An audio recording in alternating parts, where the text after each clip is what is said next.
Richard Southern. Avery, you're back from vacation. It's so good to see you. How are you? It's so good to be back. I had a wonderful couple of weeks lying on a beach in Mexico. It was amazing. Well, very nice. How was the weather? Was the weather good? It was absolutely beautiful. You know, it was terrible to be there during such a tragic earthquake that hit in Mexico City. Did you feel that? No, not at all. No. I was on a tiny little place called Isla Holbox. Beautiful, beautiful little island off the coast. But yeah, really tragic what happened in Mexico City. Absolutely. How are things with you? Not too shabby. Just, hanging out, hump day. Trying to get through the week. Yeah, I know. Listen, talk to me a little bit about Sears. They're running out of money, the entire chain at risk of collapsing. Yeah, I think we're going to find out here in the next week or so what the future holds for the troubled Sears Canada, Avery. So here's the story. The company says it only has enough money to last until November 7th. A sale, if there is one, has to take place before then, or everything gets sold off, all the stores close, everyone gets laid off. Now, there is a buyer group headed up by Sears executive chairman Brandon Stranzel. His first proposal to buy the company, the court said, would provide creditors less money than a full-blown liquidation would. Sears back in court today, and this buyer group updated their proposals. Sears has until October 13th to decide whether or not to accept that. So we're going to find out by next Friday, the 13th, what's going to happen with Sears. Avery, some feel the creditors are pushing for a full-blown liquidation to maximize all the sales value over the holiday season. So things not looking good. Really feeling badly for all the people who have worked at Sears Canada. 4,000 laid off already. 4,000 already laid off. So yeah, there could be more to come, unfortunately. All right, I'm getting a little bit of whiplash from trying to keep track of what's happening with the housing market. First, the market's plunging in Toronto, then it's soaring, then it's plunging. What is going on? Yeah, I mean, since the province brought in measures to cool the market since April, we have seen the market tank. But now there are signs that maybe it's finding its footing again. We got the September numbers in today. And look at this, prices up 6% over August. $775,000 the average selling price. Now, sales were down on a year-over-year basis. Supply continues to rise. New listings were up 9.4% on a year-over-year. Your average detached home in Toronto continues to be more than $1 million. The average condo now up to $520,000. Condos are kind of where it's at. So it's kind of looking, Avery, like the Toronto market is following the same path as Vancouver. They brought in a tax on foreign buyers. The market initially cooled, but then picking up again. The true test, I think, is going to come in the spring. See what happens then, because we're getting into the time of year when people usually don't do as many housing transactions.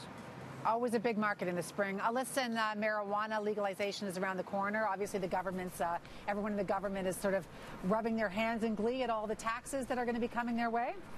Absolutely, and we have an idea about what the taxes will be. Prime Minister Trudeau proposing a tax of $1 a gram on marijuana, up to $10. Anything over $10 per gram, there would be a 10% tax.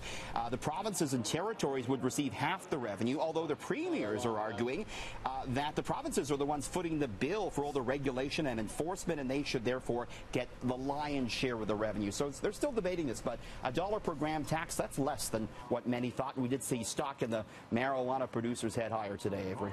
All right, so there's a barometer that measures happiness of Twitter users. And someone has decided to track not what the happiest day of the year is, but what the saddest day of the year has been. Well, we have both for you, actually. Good. That was feeling a little depressing as I get blown away. Feeling a little depressing there.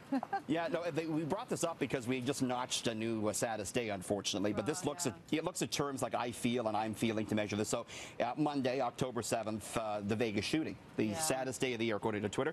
Second on the list would be June 12th, 2016, the Orlando shooting. Look at number 3. It's November 9th. Of last year when Donald Trump got elected president of the U.S. Wow. But enough of that. Let's look at the happiest days. And as you might suspect, it is Christmas topping the list for whatever reason. Christmas 2008 listed as the happiest day, followed by Christmas 2012. And third on the list, Mother's Day 2015. Avery? Oh, those poor old dads never make those lists. I don't know. All right, Halloween is coming up. You've been looking at some of the hottest costumes for this year.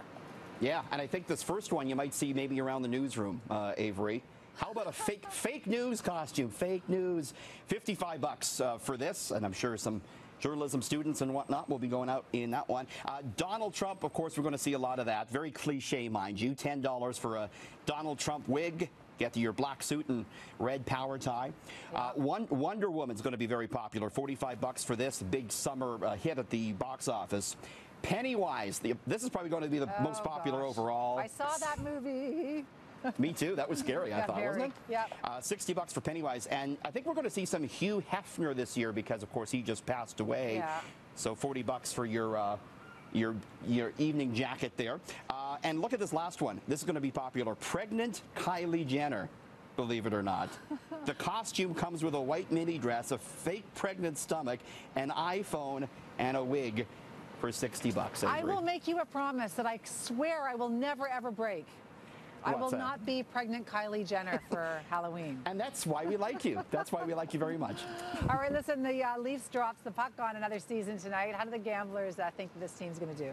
Pretty good. They have the seventh best overall odds to win the Stanley Cup. They are 12-1 shots to win it all. They're 6-1 to win the Eastern Conference. Austin Matthews, a 7-1 shot to win the scoring title. Favorite team overall to win it is the Pittsburgh Penguins. The lowly Vancouver Canucks, a 200-1 shot. Avery. All right, Richard, I hope you have a fantastic rest of the day. Such a pleasure to see you again. Thanks, you too.